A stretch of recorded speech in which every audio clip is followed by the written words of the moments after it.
சென்னையை அடுத்த தாம்பரத்தில் தனியார் பொழுதுபோக்கு பூங்காவில் ராட்டினம் சரிந்து விழுந்த விபத்து குறித்த கூடுதல் விவரங்களை நமது செய்தியாளர் சுப்பிரமணியிடம் கேட்கலாம். சுப்பிரமணி, ராட்டின விபத்து எப்படி நடந்தது? இதில் உயிரிழப்பு ஏதேனும் நிகழ்ந்ததா? தாம்பரம் அடுத்த வரதராஜபுரத்தில் தனியாருக்கு சொந்தமான பொழுதுபோக்கு பூங்கா செயல்பட்டு வருகிறது. நேற்று அந்த பொழுதுபோக்கு பூங்காவில் ராட்டினம் விழுந்து ஒருவர் பலியாகி இருக்கிறார். அவரது பெயர் மணி, சோமங்கலம் பகுதியை சேர்ந்தவர். 9 பேர் படுகாயமடைந்திருக்கிறார்கள்.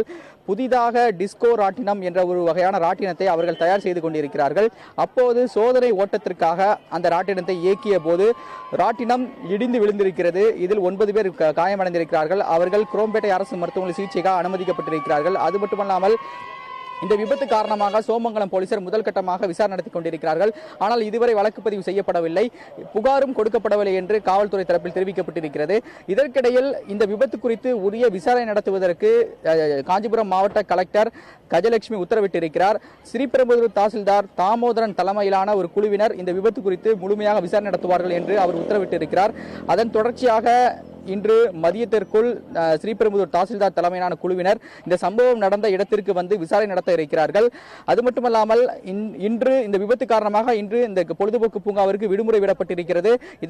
இது பற்றி தகவல்களை தெரிவிப்பதற்காக இந்த நிர்வாகிகள் இந்த காவலில் காத்துக் கொண்டிருக்கிறார்கள். வரக்கூடிய பொதுமக்களுக்கு இது பற்றிய விவரங்களை தெரிவித்து இன்று விடுமுறை என்ற அறிவிப்பை அவர்கள் அறிவித்துக் கொண்டிருக்கிறார்கள். அது மட்டுமல்லாமல் இன்று காலை இது தொடர்பான செய்தி சேகரிக்க சென்ற போது இந்த நிர்வாகத்தினர், பொழுதுபோக்கு பூங்கா நிர்வாகத்தினர் நம்ம உள்ளே அனுமதிக்காமல் வெளியே விரட்டியடிக்கும் சம்பவங்களும் நிகழ்ந்தது. அது மட்டுமல்லாமல் சோமங்கலம் போலீசார் நேற்று இந்த சம்பவ இடத்திற்கு வந்து முதல்கட்ட விசாரணை நடத்தியிருக்கிறார்கள். அது மட்டுமல்லாமல் நேற்று அந்த பொழுதுபோக்கு பூங்காவில் பொறுப்பாக செயல்பட்டு வந்த அதிகாரிகள் சில பேரிடம் விசாரணை நடத்தப்பட்டு வருகிறது. மேலும் இந்த இறந்து போன நபரின் குடும்பத்தினரிடமும் விசாரணை நடத்தப்பட்டு வருகிறது.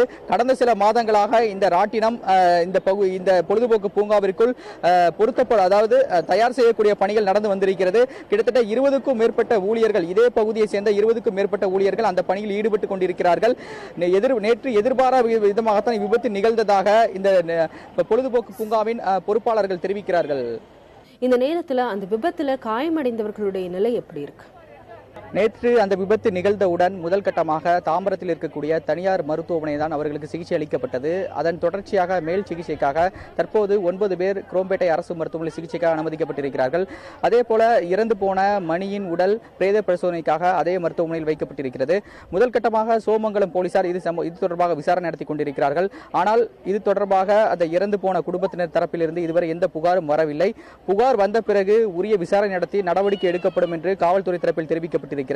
இதற்கிடையில் இந்த கலெக்டர் உத்தரவிட்டதன் அடிப்படையில் ஒரு விசாரணை குழு ஒன்று அமைக்கப்பட்டிருக்கிறது. அதாவது ஸ்ரீபெரும்புதூர் தாசில்தார் தாமோதரன் தலைமையிலான ஒரு விசாரணை குழு அமைக்கப்பட்டிருக்கிறது. அந்த விசாரணை குழு இன்று மதியத்திற்குள் இந்த சம்பவ இடத்திற்கு வந்து விசாரணை நடத்துவார்கள் என்று காஞ்சிபுரம் மாவட்ட கலெக்டர் தரப்பில் தெரிவிக்கப்பட்டிருக்கிறது.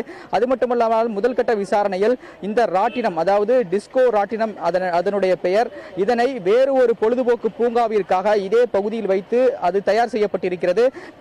கடந்த சில மாதங்களாக தயாரிக்கப்பட்டிருக்கிறது. கிட்டத்தட்ட 25க்கும் மேற்பட்ட ஊழியர்கள் அதை தயாரிக்கும் பணியில் ஈடுபட்டுக் கொண்டிருந்திருக்கிறார்கள்.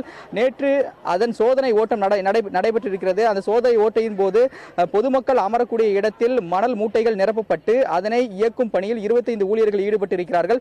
எதிர்பாராத விதமாக அந்த ராட்டினம் இடிந்து விழுந்திருக்கிறது. இதில் 9 பேர் ஊழியர்கள் அதில் ராட்டினத்தின் அடியில் சிக்கி படுகாயமடைந்திருக்கிறார்கள். மணி என்பவர் தான் அந்த ராட்டினத்தை முழுவதுமாக இயக்கியிருக்கிறார். அவர்தான் அந்த ராட்டினத்தின் அடியில் சிக்கி தலை நசுக்கி சம்பவ இடத்திலே பலியாகி இருப்பதாக காவல்துறை தரப்பில் தெரிவிக்கப்பட்டிருக்கிறது. திவ்யா.